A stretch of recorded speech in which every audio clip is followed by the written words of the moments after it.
He kōna ipurangi tēnei nā te reo irirangi o Aotearoa. Hi, I'm depressed alcoholic comedian James Nokise. A couple of years ago, I had a mental health breakdown which resulted in panic attacks on international flights, stepping in front of an oncoming bus, and eventually showering so long that I began to get a little bit hungry. And that's when I discovered something magnificent. Through the magic of takeaways and running water, it turns out my mental health safe space is eating fried chicken in the shower. And that's how we've ended up here, a mental health podcast on headspace and happiness. This episode, I'm talking to performance artist Moe Laga. We'll be talking about getting away. I just decided one day to go on like this drinking binge in Otara. And I just remember never coming back home. Getting a family. Just the whole Fastwag family. They've had my back from day one. And getting blazed. I actually sat down, got high, and really thought about why do I get triggered? Some of this will get a bit real, the language, the subjects, so make sure that you're in a safe space with your comfort food. And join us, eating fried chicken in the shower. Hi, and welcome to Eating Fried Chicken in the Shower with me, James Nokise. And today I am joined by multi-talented performing artist, Moe Laga. Does that cover what you do? If I just say multi-talented performing artist, or do you prefer dance? I like multi-talented, I guess. It takes nothing away from being a dancer, but I feel like dance is like first amongst a variety of things that you do. Definitely. Oh, sorry, I'm still coming down from my high. Like just emotional high? Oh, no. I told myself I'll come half an hour before I come in. I'm gonna get stoned. So I'm sitting in the seats. So I'm currently sitting on the fence. You're just sitting on it? What year are you in right now? That's how my wife always refers to it, is that you just go back. Yeah. So, I feel like I'm back in 95. 95. That's a good year. Yeah. It's a good year to be in. I love 95. Tupac's still alive. Definitely. First D'Angelo album's coming out. TLC's album. TLC? That's Crazy Sexy Cool's coming. Yeah, that's a good album. Yeah. That's it, yeah. So, what chicken have you bought for us I don't want to deny you the chicken. I don't know. Waffle? Waffle? I've never tried this one. You never tried it? Have you only heard of peaches? I've only ever heard of peaches. Oh my gosh. Let's get into it. Where's for listeners thinking, man, these guys sound like they know each other for ages. We only actually met last year. Yeah. We were both doing seasons at the Basement Theatre of our solo shows, straight out of sort of lockdown. Or our shows have been delayed by the second or third lockdown? Let's count. I think it was the third one. And then we got greenlit into level 1. And then it was just our 2 shows on there, which was really, really fun because I had sort of been out of the country when COVEN, which is your particular group, and Fastwag, that you're a member of, had come up, is it 2017, 2016? Fastwag started 2013. But when they popped, popped. Yeah, around then. 15, 16, 17.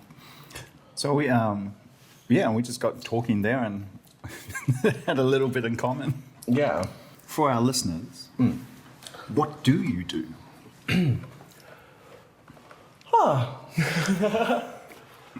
Well, I'm a mother to a ballroom house.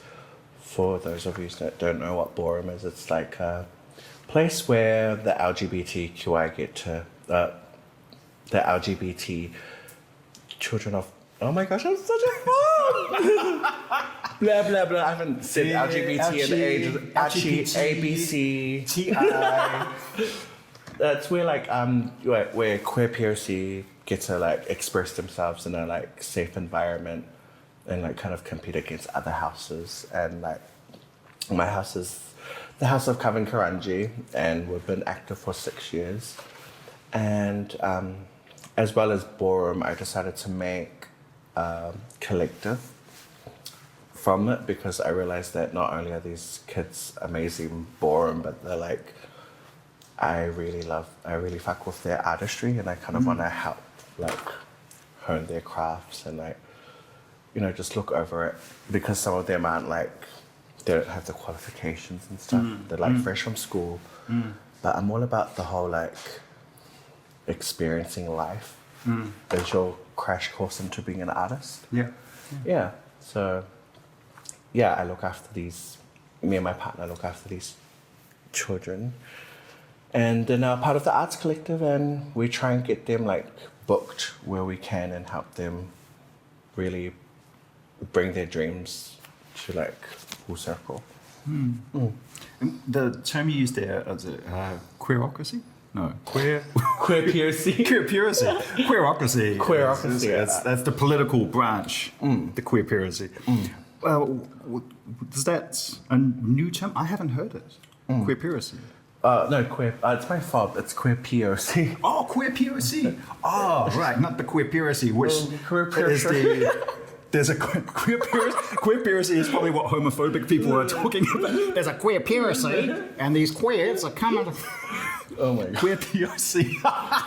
It's my fault. Yeah, but I'm Afakasi, and I grew up with it. I should be able to hear it. For sure. Because then there's also my Fia Palangi side, where it's like trying to sound smart at the same time, so it gets lost. What is that term? POC. POC. That's me. RPP. That's my Fia Palangi side. That's what that is. And it's and when you say mother, I think that term for our listeners might also be new in terms of like being a mother of a house. Is that like a? Why should you explain? It's like a queer family, like, because there's stuff that you wouldn't necessarily ask your biological parents, and they don't usually have the answers for. So, like me being a mother and my partner being the father, like we kind of, these kids call us to like queerants. So like they come to us for advice about like queer life and survival and how we got over it, and advice on how to like come out to their families and stuff. And yeah, I think that's what like that's why this why houses call like the head of the house the mother or the father, because it's like you basically take on that role of teaching them about queer life, so that like they're safe. And it's quite a responsibility. Oh yeah, it's basically taken over my art practice, I feel like. But I think it was last year I told myself that motherhood is an art practice in a way, because you're kind of, when you think of mothers, you think of them as creating something, and I feel like that's what artists naturally do. So I'm like, fucking art practice. My art practice was my motherhood. So yeah, so that's what I've been kind of like thinking deep. Me trying to sound smart. No. Thinking deep. No. Trying to find myself in my practice, which is motherhood currently. I've added that to my art practice. Yeah. So did you run away at 21? Yeah. Yeah, I had to remove myself from the situation because it wasn't doing me any. It wasn't bringing me any joy. I realized that my family at the time didn't really want to give me joy as well. So I just decided one day to go on like this drinking binge in Otara, and I just remember never coming back home. Wow. Yeah. Yeah. And then I finally lived life at 21. Right. And discovered everything properly. Yeah, I felt like I just came out of like those Christian camps for like years. Yeah. That's quite the schism.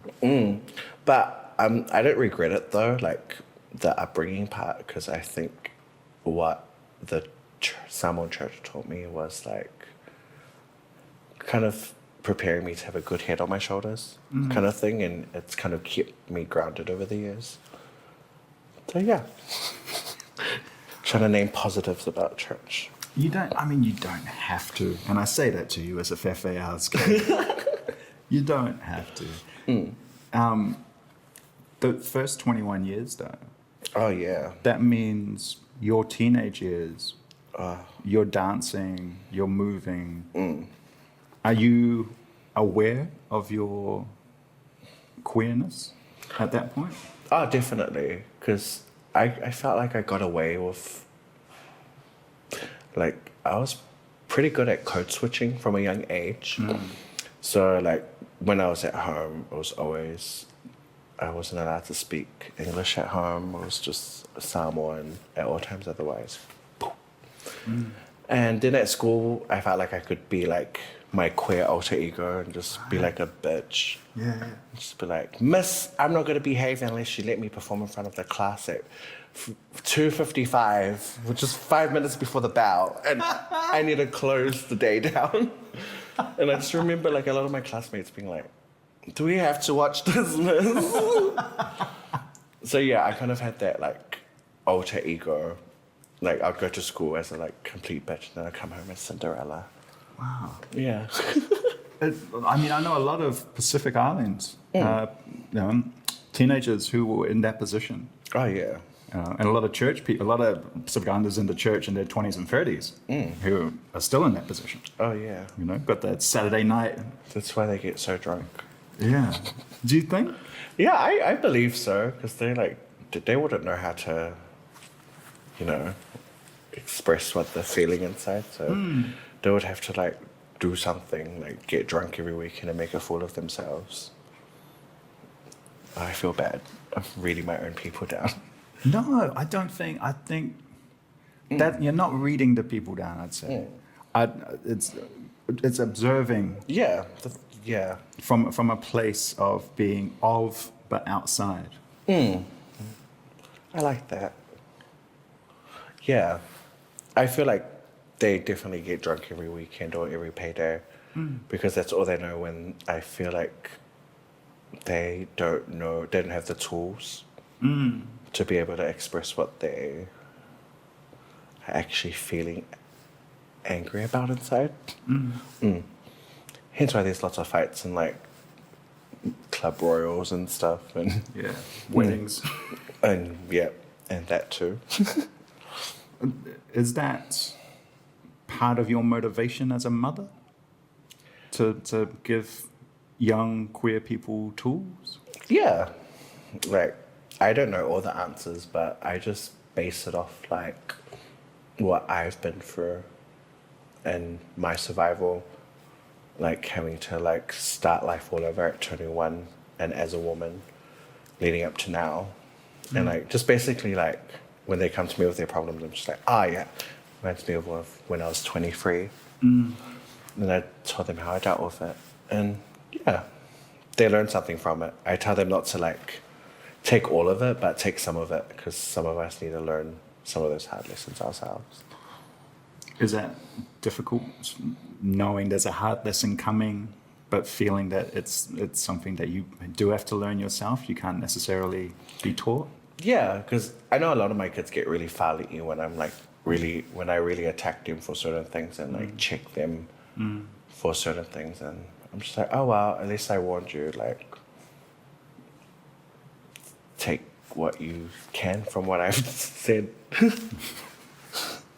You're like, it's funny because ironically what you're talking about, in a sense, is pastoral care. It's what a minister does for a congregation. What's it like though, if I can ask? What's it like? To run away? Like in the manner that you did. Freedom. I feel free. Like in the first couple of years though, I was anxious that like, what if I bump into like one of my family members? Like I'll think of situations like at the supermarket, how am I gonna act? But thankfully I never bumped into them, and I was just like, okay. And I kind of grew stronger over time. And then I think it was like the 5th year of running away, or 6th. I decided to go back for one Christmas just to pop in and be like, yeah, I'm still alive. And they were all still the same. So I was like, okay, bye. Really? Yeah, I try and tell myself to like check in every now and then so that, not that I care if they care that I'm alive, but like so they know that I'm doing fine. And they know I'm doing fine now, so, which is good. And I kind of felt like it was that it was them saying that I wasn't going to amount to shit when I was younger. Kind of really pushing me every day. And now that they're kind of seeing like some of my stuff pop up, they're just like, oh, she really is living what she said she was going to do. And yeah, it feels good. I feel like I often run away. Like, I can't say I've run away that one time. I feel like I constantly am running. I'm never comfortable. So I'm constantly running. But recently I've learned to just ground myself. But I've also been planning my next runaway. Like, Melbourne looks good. Like, It does look good though, apart from the thing, but otherwise it looks yeah. good. Might just pack my bags and go there for a couple of months or not come back. I don't know. Eating fried chicken in the shower. Decompress from life's painful decisions. What do you think of when you think on your teenage years? I'm thinking of our listeners who maybe are in their teenage years, and they're thinking, I have to run away, but they're not sure. And I'm not advocating it. Yeah. But I'm thinking, like, what can you look back on in your role as a mother and think about them? I feel like in this day and age with like the queer POC people, I feel like there's more help now than, because my situation was different for my reasons of running away. Like, I had to run away because there was nothing else for me that I knew of that was out there. So where am I going? I feel like, yeah, there's more help now out there for the queer youth. Like, there's houses now, like my house, and like for any teens out there that are feeling very lost and unsure, there's definitely those. You can reach out to like a lot of the house mothers here. There's like 4 or 5, and they're scattered throughout New Zealand. So you can find us on social media and stuff, and there's like Rainbow Youth and all these other youth collectives. But I would say don't be so harsh on yourself. Like, yeah, and just keep people that are like gonna keep encouraging you to be your authentic self.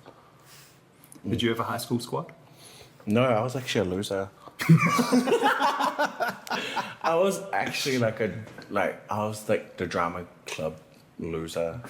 They would try and go around and blend in and be like, Hey, man. hey, it's like, ooh, fuck off, you blender. I'm just like, I'm not a blender. Oh, this cuts deep. This cuts deep, boy. It does. And then I remember there was like, even my denial stage where I was like, I'm not gay. I'd go around and all the boys were like, oh, nah, you're queer. I was like, nah, I'm one of you, G. Can I rock up with you at Pacifica? I'll meet you in front of the Western Springs. Like, why are you talking like that? Like, cause I'm straight. So yeah, I was, my high school years were very, I felt like it was me playing different characters every term. Was there a time in high school you were able to drop it and just be you, or just all through just keeping it up? I was just keeping it up.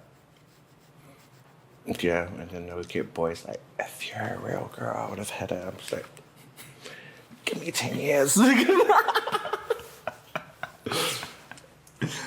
But yeah, it's funny. Some of them have snuck into the DMs, but I'm just like, I'm not interested, bro. Like, all the best. I see you got a kid.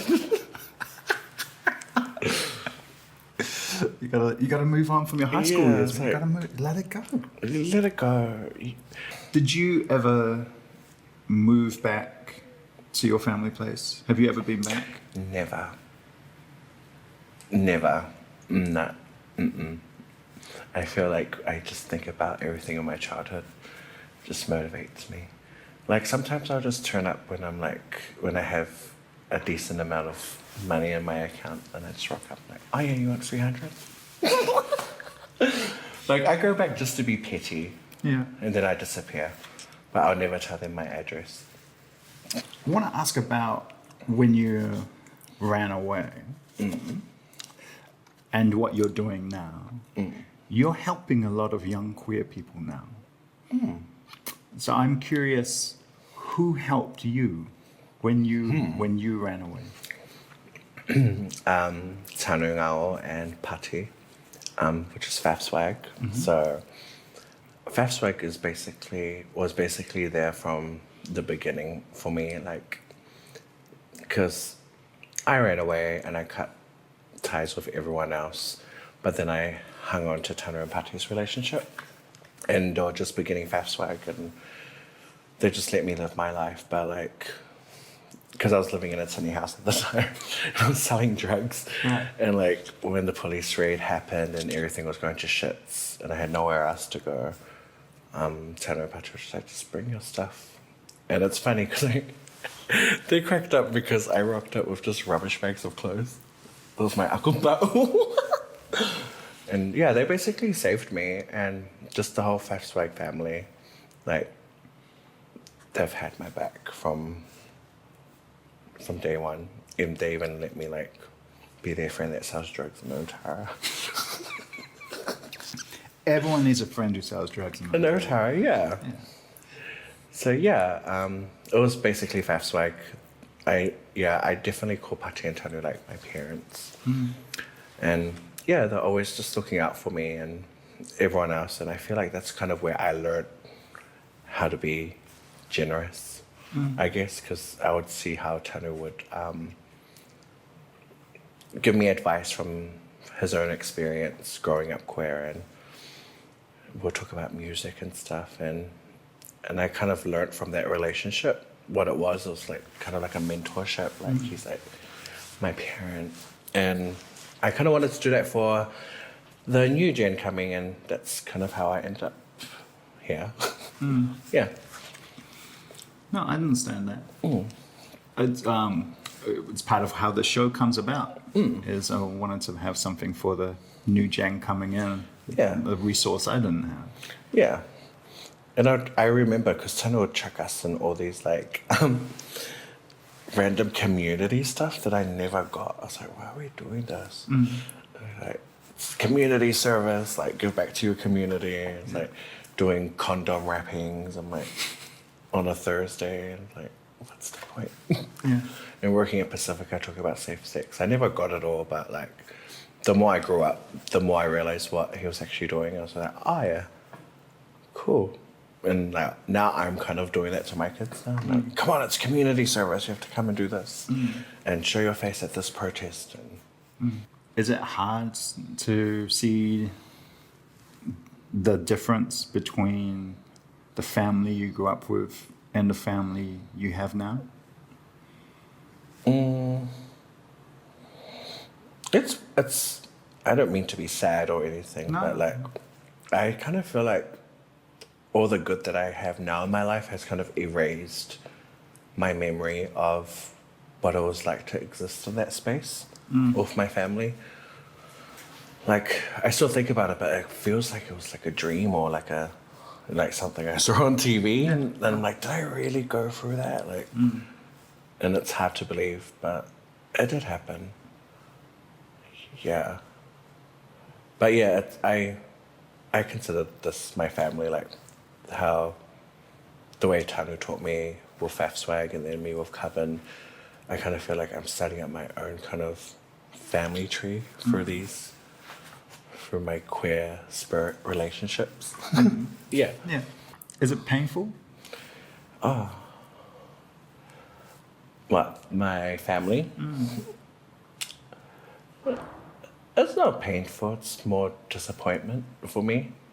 For you to them? No, it's like I'm disappointed in them, that's all. I don't feel any pain because I felt like my life was a pain. But yeah, I just feel disappointed, that's all.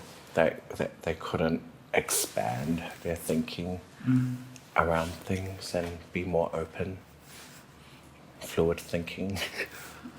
What do you do to deal with that feeling of disappointment? Because it's not a nice feeling to look at the people and feel like that. What do you do? You know how I talked about running away before? I do a shedding, I feel. Right. And I don't know if people are into the whole mumbo jumbo spirituality, give out to the universe, you receive, but I feel like when I feel like that, I just shed myself and kind of reinvent myself aesthetically, mentally, the way I eat. And yeah, I feel like that really helps me. Yeah.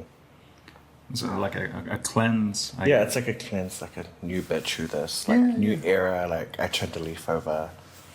I can forget about that. Yeah, I think a lot of people do that. They just have different terms. You know, that sounds similar to someone go, I'm going to go to the gym. Yeah. You know, and I'm going to have the summer body, or I'm going to read this amount of books over a month. You know, I think people do that.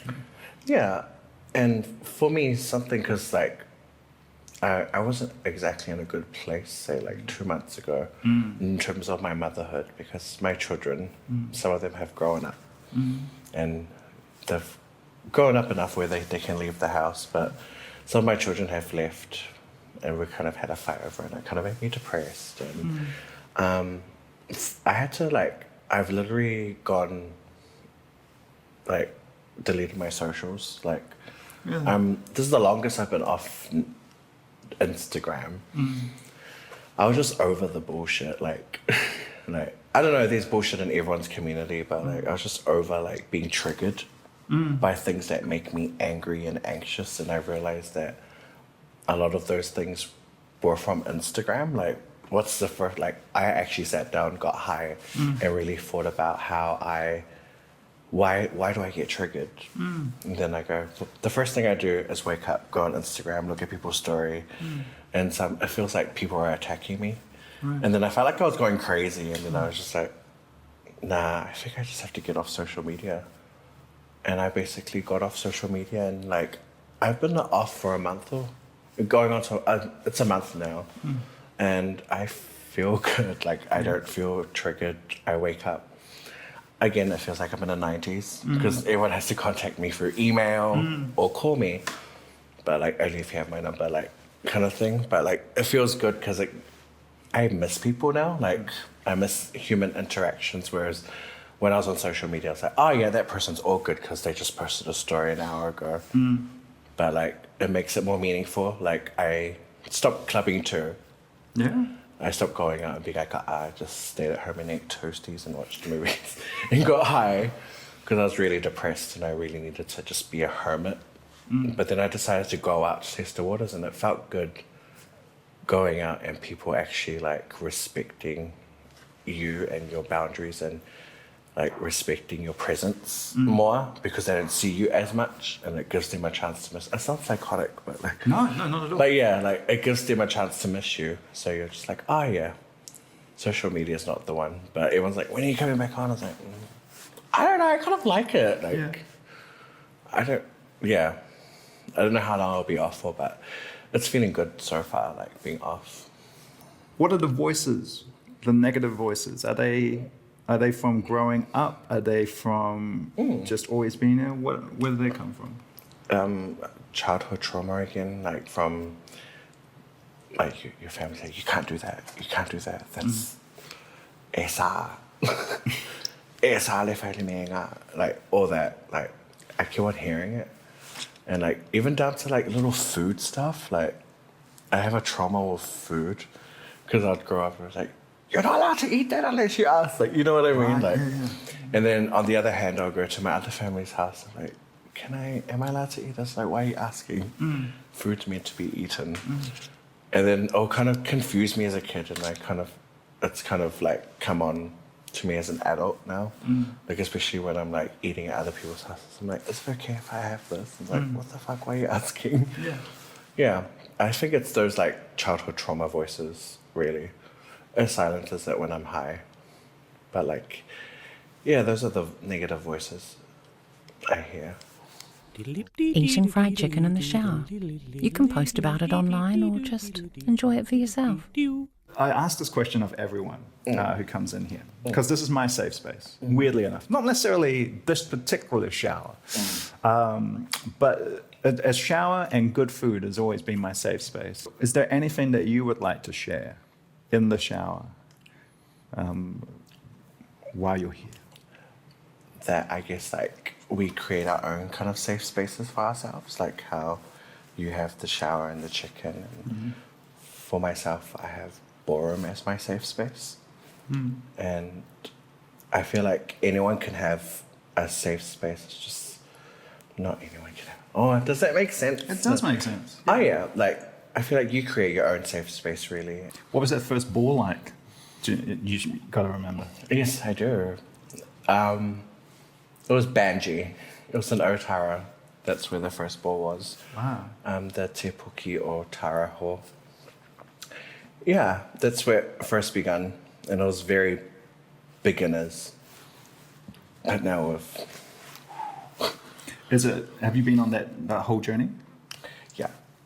Yeah. Because ballroom here has been around for 8 years now. Yeah. And yeah, it's slowly transitioned from South Auckland to like town. So That's crazy to me to agree. Like that it's now because of the church, because of our community. There's no shade to our community. But when you consider, look, let's call it what it is, the homophobia that's in there. All right. Let's call it like, I know there'll be a lot of people who go, it's not homophobia, it's just God's will. Mate, I'm a minister's son, it's homophobia. Considering there's all that in the middle of this ocean of homophobia, this island of queer safety pops up. And then it comes to the CBD, where arguably you'd think it would probably be the reverse of that. Yeah. That it would start, K Road and basements, and then it would find its way to South Auckland. Like, do you find that strange? yeah, not really. Yeah. It's funny because we do have like, sometimes can tell when it's like people from churches that come to balls, and they have nothing. It's weird when they actually come into our world, they realize it's actually not that bad. Like they're just like, oh, they're just being themselves and like expressing themselves safely.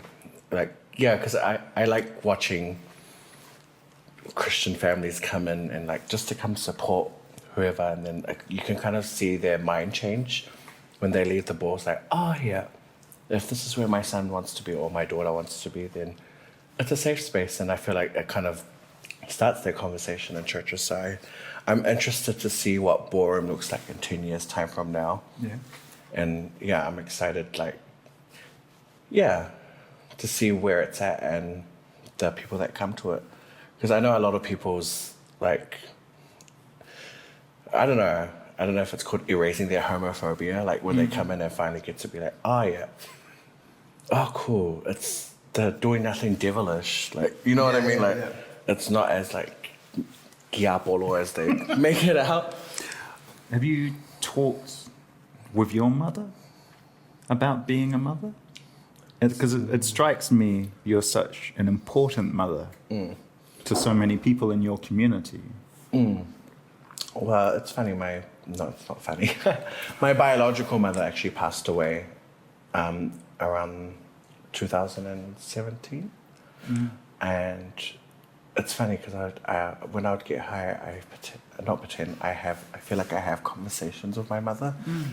And because she's like, I'm going to be real, my biological mother was fucking useless. Like, she couldn't take care of any of us. And for me, like, how I look at my motherhood is making up for her fucking up me and my siblings' childhood. I'm just like, cool, I am my mother's daughter. I am going to be the best mother that I could be, because obviously she liked dick before any of her children in her life when she was alive. So I feel like I try and channel her and what she would do.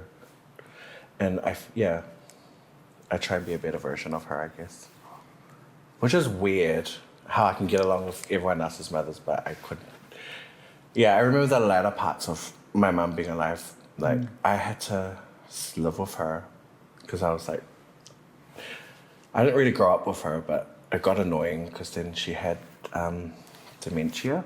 Right. Yeah, so it was hard living with her as well. I was trying to focus on my transition because there was a period where I stayed with her for 2-3 months. On the 3rd month, I just handed the towel in because we were just constantly arguing and I was trying to find myself and she was getting more sick. So I couldn't really do much. And yeah. Yeah, I feel like that's where a lot of my motherhood comes from, is doing what I think she would have done. Kind of like acting. Honestly, I feel growing up is basically figuring out what your parents did. Yeah. And then trying to be better when you have children or you are responsible for other people's lives. Yeah. Then sometimes you're like, I am my mother's daughter. I'm a bitch. And can I ask your father? My father lives in Melbourne. Right. My father left my biological parents because they didn't give me the childhood trauma. It was actually my adopted family that gave me the childhood trauma because my mum couldn't actually look after me at the time, so she had to give me to my father's family to adopt. Listeners, this is a very Samoan thing, and it's probably not. There's probably a lot of other communities who've got this, but Whāngai. yeah, whāngai. It's a whāngai. So what's that like with your adopted family? Traumatizing, but I forgive them now. They taught me a lot, but also very traumatizing. But I would always run away to Otara to my biological mum and father. So it was a bit of that every weekend. So that's why I say I grew up 50% South Auckland, 50% Central. Yeah, right. Yeah. But yeah, my adopted family, I feel like at a place now where they're slowly learning stuff now about the world around them. Even though a lot of the stuff they say are quite problematic, but then I just blame it on the generation before. Like, they didn't know any better and they come from a different time with a different kind of struggle. Do you think that helps, being able to forgive them? Is it forgiveness? Yeah, I feel like for me, I had to forgive them. Otherwise, I just hold a grudge against them. And I feel like that's why I had Neon Bootleg, was to be able to express my frustrations with them and be at peace with it and just close that chapter. Yeah, because I don't like carrying around like a burden on someone. Or you feel like carrying it around is a burden to someone else or a burden to you? For myself, like I hate that person so much, but I've realized that the more anger you just hold on to, it just makes you a miserable person. And I kind of realized that with not bashing my mum, but I realized that with her, she was she was resentful and quite an angry woman. And I never want to be like that. So I try and let things go. Yeah. Yeah. And it gives you no wrinkles too, apparently. I like my wrinkles. I'm going to be honest with you, Moe, because I can't see any. Oh, bless you. That's you're my favorite guest now. Thank you. It's all the grease from the chicken. Oh yeah, it's like evaporates. And it smooths it out. Smooths it out. Yeah. It's gonna facial. You should do it like cleanse. Chicken. I like to get a spicy peaches and then just Roll it around my eyes. It makes it a bit teary. And then you roll it in. It closes your pores. You should do a beauty secret with maple syrup and. You should do a beauty secret. You got to get peaches to chicken. We'll do it. We'll do a chicken tour. Yeah, we should. We're just the best chicken for makeup. For makeup. See, I can see some eyeshadow here, some gloss. Yeah. And then all the boys that I went to high school with, we sitting there going, I knew it. I knew it. I saw saw him in the shower with this chick I used to see on Instagram. They were doing fried chicken facials, man. Fried chicken. Eating Fried Chicken in the Shower is produced for RNZ by Charlie Bleakley of Fruit and Nut Productions. The engineer is Ronnie Poet. The executive producers are Justin Gregory and Tim Watkin. You can find this podcast however you just found this podcast. Or if you're listening on the radio, go to RNZ's podcast page and look for The Chicken.